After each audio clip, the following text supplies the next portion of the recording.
பொதுவாக குரு பயிற்சி மேஷத்துக்கு எப்படி இருக்கு? மேஷ ராசிக்கு குரு பயிற்சி அப்படின்னு பார்த்தீங்கன்னா 4ஆம் இடத்துக்கு வராரு. 4ஆம் இடம் அப்படின்னாலே என்னது? மண், மனை, ப்ராப்பர்ட்டிஸ் வாங்கக்கூடிய யோகம். இதுதான் 4ஆம் இடம். இந்த 4ஆம் இடத்துக்கு குரு வர்றது நிறைய ப்ராப்பர்ட்டிஸ் வாங்குறதுக்கான யோகத்தை மேஷத்துக்கு கொடுக்க போகுது. புதையலுக்கான யோகமும் கூட குருவுடைய 8ஆம் இடம். அந்த 8ஆம் இடத்துல இவருடைய 5ஆம் இடம் பார்வை விழுகிறதுனால நிறைய இளைஞர்கள் வந்து பார்த்தீங்க அப்படின்னா இப்போ ஸ்விக்கி, ஜொமேட்டோ மாதிரியான நிறுவனங்கள்லையும் அதுக்கப்புறம் வண்டி ஓட்டக்கூடிய விஷயங்கள்லையும் பார்க்குறோம். இவங்கெல்லாம் வந்து தனக்கு படித்ததுக்கு ஏற்ற வேலைக்கு போகக்கூடிய வாய்ப்பு, அதுக்கப்புறம் அங்கே பதவி உயர்வு கிடைப்பதற்கான வாய்ப்பு எல்லாமே ரொம்பவுமே சாதகமாக இருக்கு. குருவினுடைய 9வது பார்வை இவங்களுடைய விரயஸ்தானத்தில் விழுகிட்ட 12.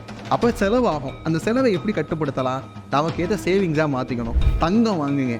அடுத்து குரு பயிற்சிக்கு பிறகு கண்டிப்பாக விலை ஏறுவதற்கான வாய்ப்பு இருக்குது. அப்போ நீங்கள் வாங்கி போட்டிங்க அப்படின்னா கண்டிப்பாக விலை ஏறும். தன்னுடைய உடல் நலம் அப்படிங்கிற விஷயத்தில் அக்கறையே காட்டியிருக்க மாட்டாங்க. திடீர்னு அதிகப்படியான ட்ராவல் போகிறது, ஊராக சுற்றுறது, நேரத்துக்கு சாப்பிடாம என்னென்ன கிடைக்குதோ எல்லாத்தையும் சாப்பிட்றதுங்கிற மாதிரியான விஷயத்தில் வந்திருப்பாங்க. இதனால் என்ன ஆயிருக்கும் அப்படின்னா அடிவயிறு சார்ந்த விஷயங்கள் எல்லாமே பாதிப்பில் இருந்திருக்கும். அடிவயிறு மட்டும் இல்லாமல்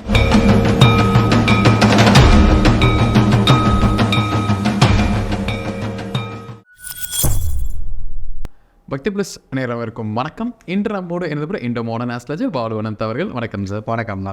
குரு பயிற்சி நடக்க போகுது. மேஷம் ராசிக்கு இந்த குரு பயிற்சிக்கு பின் எப்படி எல்லாம் இருக்க போகுது, என்னெல்லாம் சிறப்பான விஷயங்கள் நடக்க போகுதுங்கிறது இந்த பதிவில் முழுமையாக பார்க்கலாம் சார்.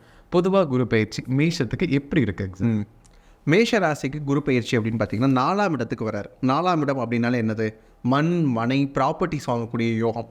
இதுதான் 4ஆம் இடம். இந்த 4ஆம் இடத்துக்கு குரு வர்றது நிறைய ப்ராப்பர்ட்டிஸ் வாங்குறதுக்கான யோகத்தை மேஷத்துக்கு கொடுக்க போகுது.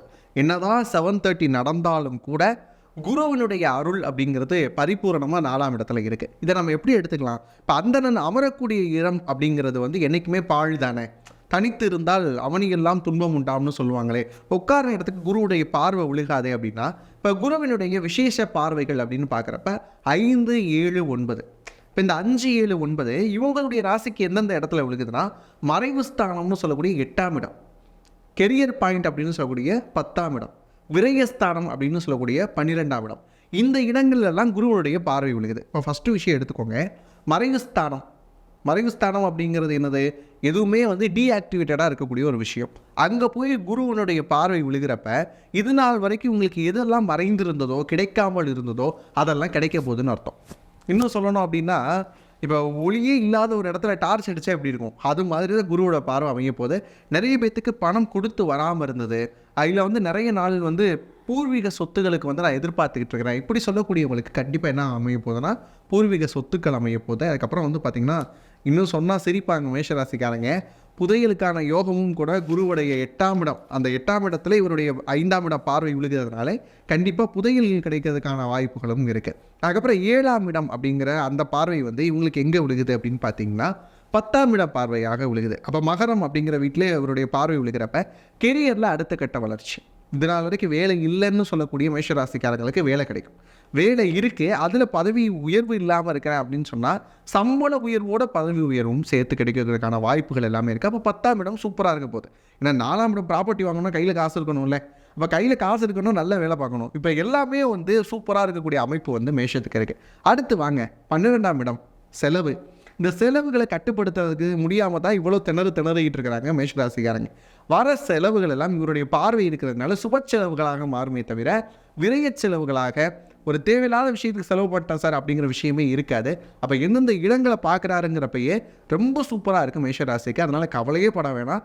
இந்த குரு பயிற்சி அப்படிங்கிறது 4ஆம் இடத்து குரு, அதுவும் கடகராசியில் உச்சமாக வரக்கூடிய குரு இருக்கிறார் இல்லையா, 12 வருஷம் கழிச்சு வராரு. மிகப்பெரிய மாற்றத்தை மேஷராசிக்கு கொடுக்க போகிறார். மேஷராசி நேயர்களுக்கு இந்த காலகட்டத்தில் ஒரு உளவியல் மாற்றம் வரும். பொதுவாகவே மேஷத்துக்கு ஒரு குணம் இருக்கும். குரு பயிற்சிக்கு பின் அந்த குணத்தில் ஏதோ ஒரு பெரிய மாற்றம் வரப்போகுது. அது ஒரு நல்ல மாற்றங்களா இருக்கும் அப்படின்னா என்னவா இருக்கும்? பொதுவாக இந்த குரு பயிற்சிக்கு பிறகு மேஷராசிக்காரங்களுக்கு நிறைய உளவியல் மாற்றங்கள் வரப்போகுது. ஏன் அப்படின்னு கேட்டால், இது நாள் வரைக்கும் காசு சேர்க்காமல் விட்டுட்டேனே, இது நாள் வரைக்கும் வந்ததை சேமிக்காமல் விட்டுட்டேனே, இனியாவது சேமிக்கணும், ப்ராப்பர்ட்டிஸ் வாங்கணும் அப்படிங்கிற எண்ணத்தை அதிகமாக்குவார். தங்கம் வாங்கணுமா, நிலம் வாங்கணுமா, ஏதாவது வீடு இருக்கா, வீடு வாங்கணுமா, அட்லீஸ்ட் ஒத்திக்கு வாங்கிட்டு அதை வாடகைக்கு விடுறது, இந்த மாதிரியான விஷயங்கள் எல்லாம் பண்ணுவார். செகண்ட் ஹேண்டில் இருக்கக்கூடிய ஒரு காரை வாங்கி லீஸுக்கு விடுறது, வாடகைக்கு விடுறது, இந்த மாதிரியான விஷயங்களுக்கெல்லாம் எண்ணத்தை கொடுத்துருவார். அப்போ இது நாள் வரைக்கும் கையில் காசு இல்லாமல் பண்ணிட்டோமே, என்னுடைய வாழ்க்கையில் பணம் பண்ணுவதற்கான வழிமுறை தெரியாமல் இருந்துட்டேனே, அதெல்லாம் இனி வந்து முறியடிக்கணும் அப்படின்னு சொல்லிட்டு 10 மடங்கு உழைக்க வைக்க போகிறார் மேஷராசிக்காரங்களை. எதை நோக்கி அப்படின்னா ப்ராப்பர்ட்டிஸ் வாங்குறதை நோக்கி. அவன் மிகப்பெரிய உளவியல் மாற்றம் எங்கே வருது அப்படின்னா அந்த சைக்காலஜி ஆஃப் மணி அப்படின்னு சொல்லுவாங்க இல்லையா, அது மாதிரி இவங்களுக்கு பணம் சார்ந்த உளவியல் மாற்றம் ரொம்ப அதிகமாக வரப்போகுது. இன்னும் சொல்லணும் அப்படின்னா கொஞ்சம் மெட்டீரியலிஸ்டிக்காக தான் மாற போகிறாங்க. ஆனால் இந்த மாற்றம் மேஷத்திற்கு இந்த காலகட்டத்தில் நல்லது. மேஷராசி நேயர்களுக்கு ஒவ்வொரு இடங்களையுமே வந்து குரு பார்க்கிறார். ஸோ குருவோட பார்வையல் ரீதியாக என்னென்ன பலன் சார்? குரு ஏற்கனவே சொன்ன மாதிரி 8, 10, 12 அப்படிங்கிறத பார்க்குறாரு. பொதுவாக 8, 10, 12 அப்படிங்கிறது நம்ம பார்க்குறது வந்து பார்த்திங்கன்னா மறைவு ஸ்தானம், வேலை, அதுக்கப்புறம் வந்து பார்த்திங்கன்னா விரயஸ்தானம். இந்த 3மே ஒரு மாதிரியாக 8, 12 எடுத்து பாருங்க. எப்பயுமே வந்து வீக்கான பாயிண்ட் 8, 12. இதில் குரு பார்வை இருக்கிறது இது நாள் வரைக்கும் இருக்கக்கூடிய வீக்னஸ் எல்லாம் சரி பண்ணும். அதுக்கப்புறம் 10 தொழில் சார்ந்த முயற்சிகள் எல்லாமே வெற்றியை கொடுக்கும், வேலை வாய்ப்புகளை கொடுக்கும், நிறைய காசு பார்க்க போகிறீங்க. இது நாள் வரைக்கும் இந்த உலகத்தில் ஒரே ஒரு ஸ்கில் இருந்துட்டால் மற்ற எல்லாத்தையுமே வந்து இது பண்ணிடலாம்னு சொல்லுவாங்க. என்ன அப்படின்னா பணம் சம்பாதிக்கிறதுக்கான ஸ்கில் இருக்கணும். மற்ற எல்லாத்தையும் அதன் மூலமாக என்ன பண்ணிக்கலாம், அடுத்தடுத்து அடைஞ்சிக்கலாம். இந்த மன்னவன் பொன்னவன் பிரகஸ்பதினு சொல்லக்கூடிய குரு உங்களுக்கு பணம் சம்பாதிப்பதற்கான ஸ்கில்லு கொடுக்க போகிறார். எப்படி பணம் பண்ணணுங்கிறத சொல்லி கொடுக்க போகிறார். அப்போ என்ன ஆக போகுது, அடுத்தடுத்த லெவலில் மிகப்பெரிய மாற்றம் கொடுக்க போது. பார்வைகள் ரொம்ப சிறப்பான பார்வைகளாக அமைஞ்சிருக்கு. மேஷராசி நேயர்களுக்கு இந்த காலகட்டத்தில் தொழில் அமைப்பு அப்படிங்கிறது எப்படி இருக்க போகுது சார்? தொழிலில் புதிய முதலீடுகள் போடலாமா? ஏன்னா 7 சனி பயம் இருக்குது, இருந்தாலும் குரு நல்ல இடத்துல வரனால தொழில் எப்படி வளரும் சார்? ஒரு பக்கம் மேஷராசிக்காரங்களுக்கு 7 சனி நடந்து கொண்டிருந்தாலும் கூட குருவினுடைய பார்வை சுபத்துவ பார்வையாக இருக்கிற காரணத்தினால 10ஆம் இடத்துல விழுகுதுங்கிறனால தொழில் அல்லது வேலை வாய்ப்பு ரெண்டுமே அமோகமாக இருக்க போது. தொழிலில் புதிய முயற்சிகள் பண்ணலாம், புதிய பங்குதாரர்கள் வருவதற்கான வாய்ப்புகளும் இருக்குது. அதிகப்படியான முதலீடுகள் இவங்க பண்ண மாட்டாங்க, ஆனால் மேஷராசி பண்ண மாட்டாங்க. வரக்கூடிய பார்ட்னர் பண்ணி இவங்க ஒர்க்கிங் பார்ட்னராக இருந்துக்கிட்டாங்க அப்படின்னா இன்னும் சிறப்பாக இருக்க போது. இந்த சைலண்ட் பார்ட்னர், ஒர்க்கிங் பார்ட்னர், இந்த மாதிரியான டேர்ம்ஸ் எல்லாம் வந்து இப்போ உங்களுக்கு தான் சரியாக இருக்க போது. பாசிவ் இன்கம்கான வழிமுறைகள் நிறையவே வரப்போகுது. மேஷராசி நிறைய பாசிவ் இன்கம் வர்றதுக்கான வாய்ப்பு இருக்குது. இன்னும் சொல்லணும்னா வீட்டில் உட்காந்துக்கிட்டே சம்பாதிக்கிறதுக்கான யோகம் அப்படிங்கிறது மேஷராசிக்கு வரக்கூடிய காலகட்டமாக இந்த காலகட்டம் இருக்குது. ஒன்றும் இல்லை, என்கிட்ட ஒரு கார் இருந்தது சார், இன்றைக்கி ஒரு 4 கார் வாங்கினேன், அதுக்கு 4 டிரைவர் போட்டேன், இப்போ 5 கார் ஓடிக்கிட்டு இருக்கு, நான் வீட்டில் உட்காந்து அக்கௌண்ட்ஸ் மட்டும் பார்க்குறேன். இந்த மாதிரியான மனநிலை யாருக்கு வரும் அப்படின்னா மேஷராசிக்கு வரக்கூடிய காலகட்டமாக இருக்குது. தொழில் ரொம்பவுமே சிறப்பாக அடுத்தடுத்த லெவலில் முன்னேற்றம் அடைய போது. நம்ம ஒரு விக்ரமன் சார் படம் பார்த்தா ஒரே பாட்டில் எப்படி மாறுவாங்க, அது மாதிரியான மாற்றத்தை குரு உங்களுக்கு கொடுக்கறதுக்கு ரொம்ப தயாராக இருக்கிறார். மேஷராசி நேயர்களுக்கு வேலையில் கூடிய நபர்கள் வேலை எப்படி இருக்கும்? வேலையில் முன்னேற்றம் ரீதியாக வேலை மாற்றம், இல்லை வேலைக்காகவே நான் இன்னுமே அடுத்த லெவலுக்கு போகிறேன், ஃபாரின் போகிறேன், இந்த மாதிரி விஷயங்கள்லாம் எப்படி இருக்குங்க சார்? மேஷராசிக்காரங்களுக்கு இது நாள் வரைக்கும் அந்த வேலை அப்படிங்கிற அமைப்பு எப்படி இருக்குது அப்படின்னா, படித்தது ஒன்று, ஆனால் அதுக்கும் நான் வேலை பார்க்குறதுக்கும் சம்மந்தமே இல்லாமல் இருக்குது அப்படின்னு சொல்கிறவங்களுக்குலாம் அவங்களுக்கு படித்ததுக்கு ஏற்ற வேலை கிடைப்பதற்கான வாய்ப்பு இருக்குது. நிறைய இளைஞர்கள் வந்து பார்த்திங்க அப்படின்னா இப்போ ஸ்விக்கி, ஜொமேட்டோ மாதிரியான நிறுவனங்கள்லையும் அதுக்கப்புறம் வண்டி ஓட்டக்கூடிய விஷயங்கள்லையும் பார்க்குறோம். இவங்கெல்லாம் வந்து தனக்கு படித்ததுக்கு ஏற்ற வேலைக்கு போகக்கூடிய வாய்ப்பு, வேலை பார்க்கக்கூடிய இடத்துல இருந்த சச்சரவுகள் எல்லாம் விலகுவதற்கான வாய்ப்பு, அதுக்கப்புறம் அங்கே பதவி உயர்வு கிடைப்பதற்கான வாய்ப்பு எல்லாமே ரொம்பவுமே சாதகமாக இருக்குது. மேஷத்துக்கு ஒரு பக்கம் 7 சரி நடந்தாலும் குருவினுடைய பார்வை எல்லாத்தையும் சரி பண்ணுது அப்படிங்கிறது தான் ரொம்ப முக்கியமான விஷயமா பார்க்குறோம். பொதுவாகவே குரு பார்க்கு கோடி நன்மைன்னு சொல்லுவாங்க. ஸோ குரு நம்ம மேஷ ராசிக்கு நல்ல இடங்களை பார்க்கணும். ஸோ இதில் வந்து பணம் கண்டிப்பாக ஜென்ரேட் ஆயிரும், பணம் நமக்கு வந்துடும். ஸோ இப்போ நமக்கு பணம் வந்துருச்சு, இதை நம்ம எப்படி பாதுகாக்கிறது, இதில் முதலீடு செய்வது அப்படிங்கிற குழப்பம்லாம் அடுத்த குழப்பமாகவே இருக்குது. வேலையில் இருக்கவங்களுக்கும் சரி, தொழில் செய்வதற்கும் சரி. ஸோ வரக்கூடிய பணத்தை எங்கே முதலீடு செய்யலாம், எது லாபம் தரும் சார்? மேஷராசிக்காரங்களுக்கு இந்த குரு பயிற்சிக்கு பிறகு எதில் முதலீடு செய்யலாம்னு கேட்டால், குருவினுடைய 9வது பார்வை இவங்களுடைய விரயஸ்தானத்தில் விழுகுது 12. அப்போ செலவாகும். அந்த செலவை எப்படி கட்டுப்படுத்தலாம், நமக்கு ஏற்ற சேவிங்ஸாக மாற்றிக்கணும். தங்கம் வாங்குங்க, தங்கம் வாங்குகிற நிலைமையிலையா சார் இருக்குது அப்படின்னு நீங்கள் கேட்கலாம். குரு பயிற்சிக்கு அப்புறம் தங்க விலையெல்லாம் கொஞ்சம் சீராகிறதுக்கான வாய்ப்பு இருக்குது. இன்னும் சொல்லணும் அப்படின்னா அதுக்கடுத்து ஏற்றம் ஆகிறதுக்கான வாய்ப்பும் இருக்குது. இதனால் வரைக்கும் ஒரு ஃப்ளோவில் போய்கிட்டு இருக்கு, ஒரு ஏற்றம் இறக்கம் நம்ம பார்க்குறோம். ஒரு 15,000 வரைக்கும் கூட அவங்களுக்கு போயிருந்துச்சு, இப்போ 13,000 சில்லற வரைக்கும் குறைஞ்சிருக்கு. அப்படின்னாலும் அடுத்து குரு பயிற்சிக்கு பிறகு கண்டிப்பாக விலை ஏறுவதற்கான வாய்ப்பு இருக்குது. அப்போ நீங்கள் வாங்கி போட்டிங்க அப்படின்னா கண்டிப்பாக விலை ஏறும். தங்கத்தில் வாங்க பாருங்கள். அப்படி இல்லையா, நிலம் ஏதேனும் விஷயங்கள் இருக்குது அப்படின்னா அதை வாங்க பாருங்கள்.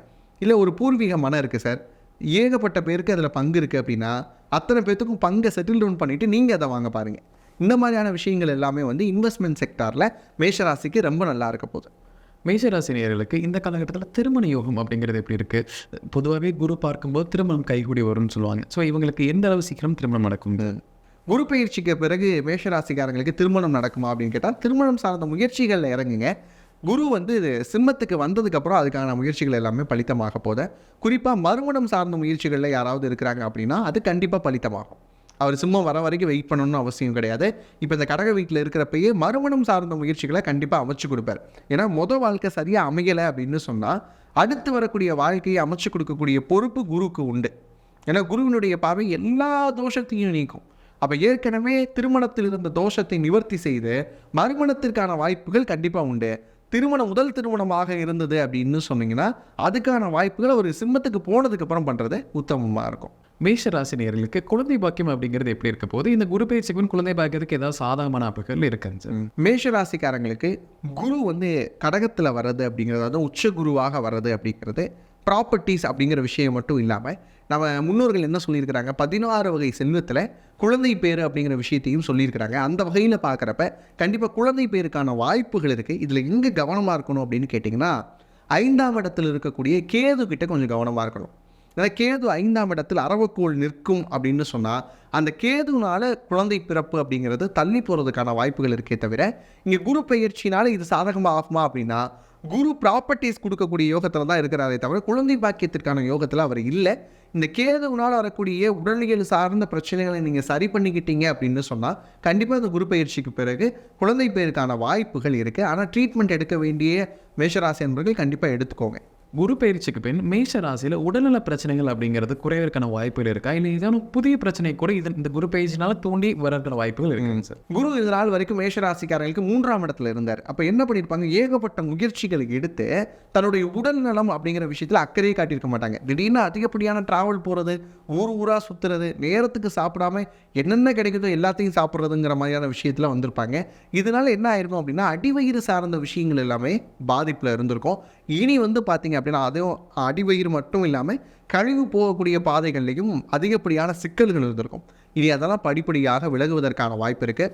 குறிப்பாக இரிட்டபிள் பவுல் சிண்ட்ரோம் மாதிரியான விஷயங்கள்லாம் மேஷராசிக்காரங்களுக்கு யாருக்காக இருந்ததுன்னா அது சரியாகிறதுக்கான வாய்ப்புகள் இருக்குது அப்படிங்கிறது உறுதியாகுது.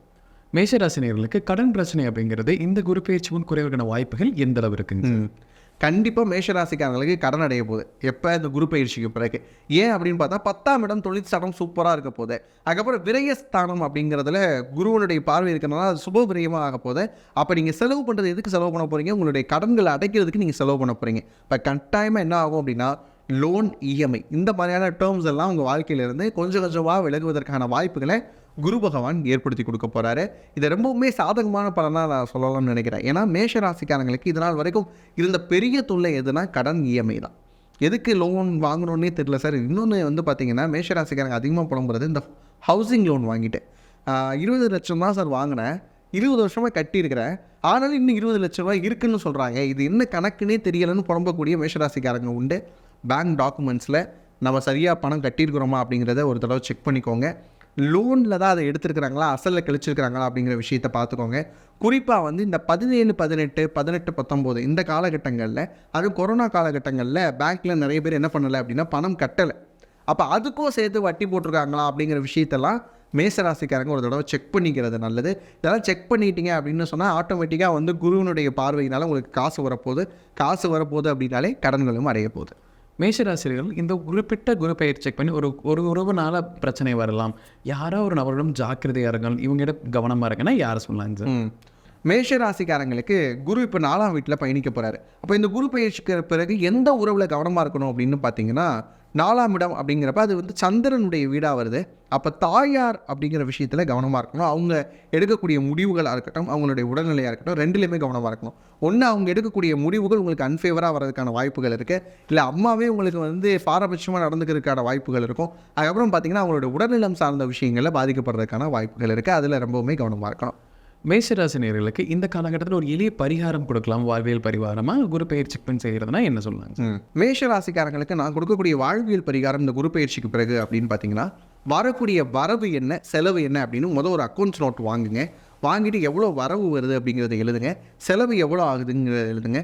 வாரத்துக்கு ஒரு தடவை ஒரு 2 மணி நேரம் உட்காந்து, அதுவும் வந்து வியாழக்கிழமையில் வரக்கூடிய குரு ஹோரை இருக்கும் இல்லையா, ஒன்றுக்கு அதிகாலை 6 to 7 இல்லைனா நைட் 8 to 9 பீஸ்ஃபுல்லாக உட்காந்து எவ்வளோ வரவு வந்திருக்கு, எவ்வளோ செலவாகிருக்கு அப்படிங்கிறத எழுதி வச்சிங்க அப்படின்னு சொன்னால் வரவுக்கு மீறி செலவு ஆகாமல் தவிர்க்க முடியும்.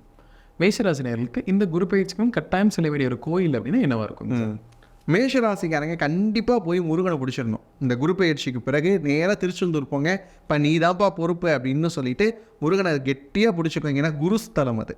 திருச்செந்தூர் அப்படிங்கிறது குருஸ்தலமாக இருக்கிறதுனால முருகப்பெருமானை பற்றிய மேஷராசிக்காரங்களுக்கு சொல்லுவாங்கல்ல, கையில் வேல் பிடித்த தெய்வத்தின் கால் பிடித்து உயர்வோம் அப்படிங்கிற கதி ஏற்பட போது கண்டிப்பாக உங்களுக்கு உய்வி தரக்கூடிய ஒரு திருக்கோயில் அப்படின்னு பார்த்தீங்கன்னா திருச்செந்தூர் தான்.